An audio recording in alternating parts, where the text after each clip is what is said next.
Hey everyone, my name is Lee, the DM of the new D&D podcast show Behold This Crit, here to tell you about 5 super cool magic items. Now, if there's one thing that D&D players can agree upon unanimously, it is that receiving magic items is one of the most fun and rewarding experiences in all of the game. And while we all know items like the Deck of Many Things, the Holy Avengers, the Rings of Protection, there's many more items out there than just those big names. So for that reason, I'm going to make this video focused around some lesser known magic items that aren't usually talked about in videos like this, just to bring some extra variety to your campaign. And just so you know, I have done a video like this in the past where I covered 5 other items as well, so if you're interested in that, you can go check out the link in the description below. And if you have any magic items that you thought were super cool in your campaign, put them in the comment section below and I might even feature them in the next video. But with that out of the way, let's go ahead and jump right on into the content. Now, if you've seen my video prior to this, then you know that I am a lover of social deception and roleplay at my table. Taking that into consideration, I wanted to start this video off strong with one of my favorite items in this list, the Helm of Telepathy. This helm allows the user to cast Detect Thoughts with a DC 13 Wisdom save and can continue doing so for as long as they can maintain concentration. You can also use a bonus action to send a telepathic message to the creature you're detecting, and they can do the same back. Now, Detect Thoughts is one of my favorite spells because it allows you to essentially read people's minds.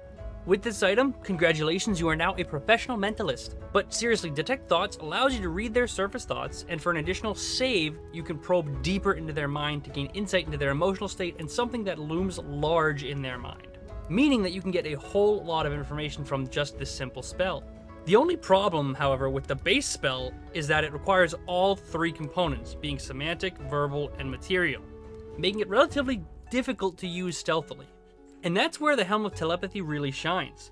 According to page 141 of the Dungeon Master's Handbook, or Dungeon Master's Guide, spells cast from items, cast at the lowest possible level, don't expend any of the user's spell slots, and require no components unless the item's description specifies.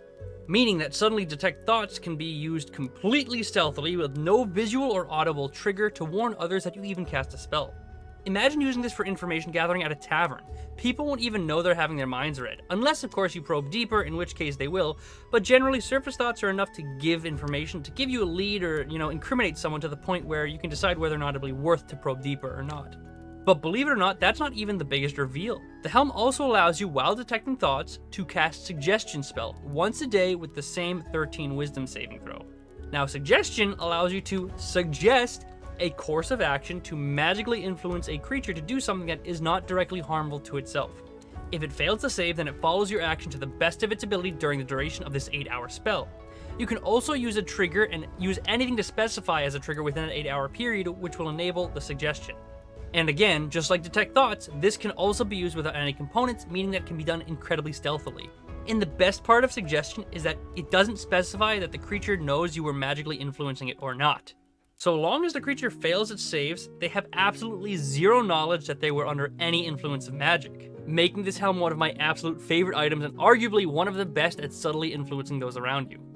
Alright, so with that out of the way, let's move on to the next item on my list, which is a little bit simpler, and that will be the Hat of Disguise. This hat allows the wearer to cast Disguise Self at will. And that's pretty much it.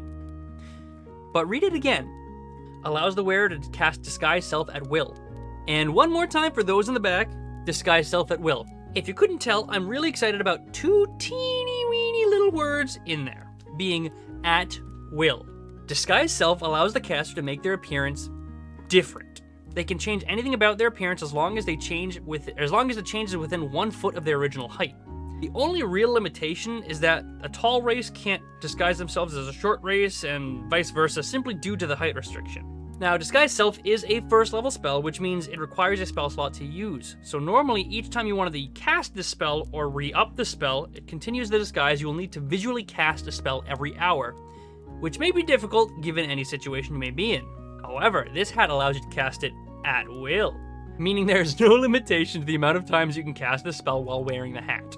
And as we learned from the last item, when casting a spell from a magic item, the spell does not require components, meaning that you could re-up this spell every 10 minutes for all it matters, and there will be no audible or visual cue to tell anyone that you're casting a spell.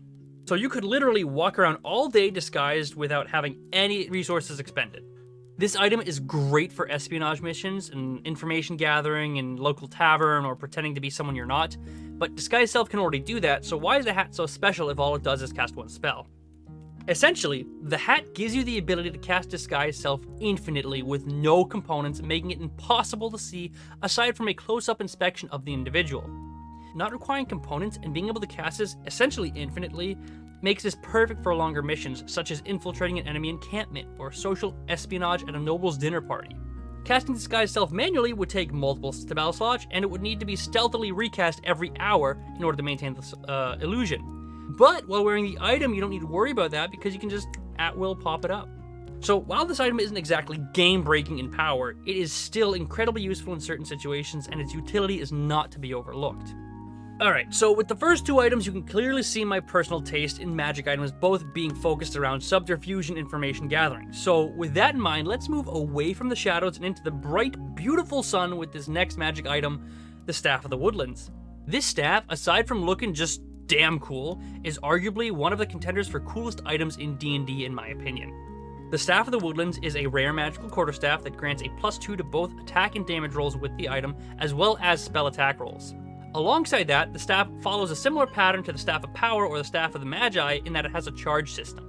The staff can hold up to 10 charges and utilize these charges to cast spells from a list. These spells include Animal Friendship, Awaken, Bark Skin, Locate Animal or Plants, Speak with Animals, Speak with Plants, or Wall of Thorns. Each of these spells costs a charge per level of the spell being cast, and they are always cast at their lowest level possible. But wait, there's more! You can also cast Pass Without a Trace without using any charges from the staff, and it has an ability called Tree Form. You can plant this staff into fertile earth and expend 1 charge to transform the staff into a 60-foot tree. And you can also revert it back by using its command word as well. And yes, I already hear you. Tree form doesn't make sense. What's the point? Brr, brr, brr. To which I say, use your imagination, buckaroo. Think about this, alright? Need a nice place to rest outside of wandering eyes? Bada bing, magic tree. Want to put some nature on top of your fancy new house? Bada boom, magic tree. Want a magic tree? Bada bop, magic tree. Or how about a really convenient way to cast Tree Stride? Bada tree, it's a magic tree, baby. Okay, that's enough of that. But trust me, you might not think of it right now, but players will always, and I mean always, find a way to completely abuse abilities like this. Alright, that's enough of the magic tree. Let's go ahead and move into the rest of the item. Now, you should know that druids are also in my contention for my favorite class in Dungeons & Dragons, and this staff specifically does require you to be a druid in order to attune to it. Could have guessed that from the spell list. And yes, it definitely has Pass Without a Trace, which is 100% one of the best subterfuge spells in the game, but there is so much more you can do with it than just that. Animal Friendship, Speak with Plants or Animals, Locate Animals or Plants are great for interacting with the world, info gathering, and more, but you also have Bark Skin, Awaken, and Wall of Thorns. Bark Skin makes the target's AC at least 16, which is great for lower AC classes and can be used on NPCs to make them less susceptible to dangers. But Awaken is one of the coolest spells in the game, and it gives sentience to an animal or a plant and then becomes your friend for about 30 days. Need a guide for a forest? Bada bing, Awaken. Want to live out your dreams as a Disney princess? Bada boom, Awaken. Okay, that is enough bada bings, I promise. And then Wall of Thorns. You gotta think about Wall of Thorns. It's just a giant freaking Wall of Thorns. Not that I really need to specify the use for this, but Wall of Thorns is a 6th level spell that makes a 60-foot long wall of horrible spiky doom that causes 7d8 on a failed save.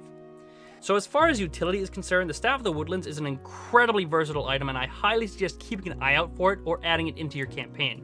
And who knows, if you're a good little druid, then maybe the DM will leave you a nice little present under the tree. Or maybe the present is the tree. Magic tree. Alright, moving on to number 4, we got slippers of spider climb. These slippers are not only comfy as heck, but also allow you to move across vertical and upside down surfaces while leaving your hands free. You gain a climbing speed equal to your movement and can just chill out on the ceiling for as long as you want. Or until you pass out from the blood rushing to your head, but you get the idea. The slippers do require attunement, but for being able to yell, "Look ma, no hands," while casting fireball at your enemies, I think it's a fair price to pay. And that's exactly why I love this item. Give these to your friendly neighborhood caster and you now have a fireball launching, spell slinging turret wherever you want. Or maybe you don't want the caster to have these. Maybe you recently came into contact with your inner edgelord and would rather use them to drop atop your enemies and assassinate them from above like the rogue you are. Or maybe you just want to have fun and give these to the barbarian and laugh as they climb up vertical walls and jump off to pile drive your enemies into submission. In writing the script, I just thought of this, but technically it would be possible to give these to a barbarian, have them grapple someone, and then just climb up the wall. That way, once the target breaks the grapple, they fall to the ground and take damage based on how high they were. And yes, that's impractical, but D&D isn't about practicality, it's about having a good time with friends, okay? And I don't know about you, but I cannot think of a better time spent with friends than dropping your enemies from the sky like they were the Coyote and Looney Tunes with a failed Acme product, with the anvil sound effect and all. So next time you get these slippers in the campaign, remember you can always look to your old favorite 90s cartoons for inspiration. And finally, we have the last item on the list, and this one is incredibly complex. It's a very niche item, but I feel like it deserves a spot on this list just because of how damn cool it is. And that would be the Mirror of Life Trapping. And if you heard me right, then you probably already have a very, very good idea of what this item does. This is a 4-foot, 50-pound mirror that essentially creates or houses an extra-dimensional space within its reflection. When you speak a command word, you can activate the mirror, and the next creature to look in there and see their reflection within 30 feet of the mirror must succeed a DC 15 Charisma save or be trapped in the mirror's extra-dimensional cells. That's right, this mirror is literally a reflective jail cell. Or 12. It actually has 12 extra-dimensional jail cells. Each cell is filled with an infinite expanse of thick fog that reduces visibility to 10 feet, and any creature caught within there does not age or require to eat, drink, or sleep. And there are only 2 ways out. 1, you have a spell available that allows for extraplanar travel, or 2, you're released from the mirror utilizing the second command word of the owner, or the mirror breaks. And the reason I put this on the list is because I can think of a bunch of cool uses for this item, and it just screams like an item you would find in a powerful mage's house. Now, I'm sure you've already thought that hanging this in your garrison and using it for a magical jail for those whom you need to keep trapped, but you're not thinking big enough there, alright? Think bigger. What if you invite some evil noble to your home for a dinner party and then trap them with the mirror? Okay, maybe not, because then people might realize he's missing and the last place he was headed was to your house, so that would immediately put you on the sus radar. But what about if you give this item as a gift to that lord or noble? Then, when you're both looking at it and he's thanking you for such a damn fancy-ass looking gift, you speak the command word, pop him into that extra-dimensional jail cell, and peace on out of there telling people that the lord rejected your gift and you need to go find a better one. Then you just waltz right on out of there with your magical mirror, and no one knows that you literally just kidnapped the most important political figure in the town. Yeah, I know my imagination runs a little bit wild, but come on, that's super cool!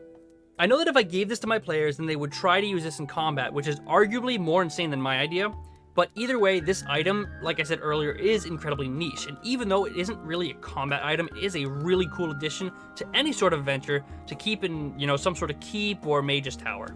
So if you're a DM, I would really suggest giving this to your players only if they have a home base, and if you're a player, be wary that this mirror breaks or shatters. You won't simply have 7 years bad luck, but any and all captors will also be released. So best make sure you keep this in a safe, padded place, or you could find yourself between a shattered mirror and 12 of your most hated enemies. And that concludes my 5 really fun and unique magic items. If you enjoyed this video, I would really appreciate it if you subscribed and let me know down in the comments below some other magic items that you really like, and who knows, I might feature them in the next video. And again, this is my second video for super cool, interesting magic items, and if you haven't seen the first one, you can check out the link in the description below. I posted it down there. And if you haven't already, be sure to check out our Livestream D&D campaign show right here or on Twitch, 7 p.m. EST every Friday. If you're interested in that, you can check out our past broadcast at the playlist listed in the description below. But anyways, thank you all very much for hanging out, and I will hopefully see you on Friday.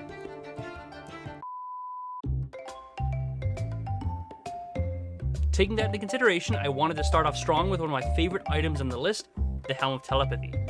Telepathy? Telepathy. Telepathy. Telepathy. Where casting Disguise Self would normally be manual and take multiple spell slots to use, but you would be able to use and who knows, if you're a good little drool... Okay, moving on to number 4, we've got the Spiders of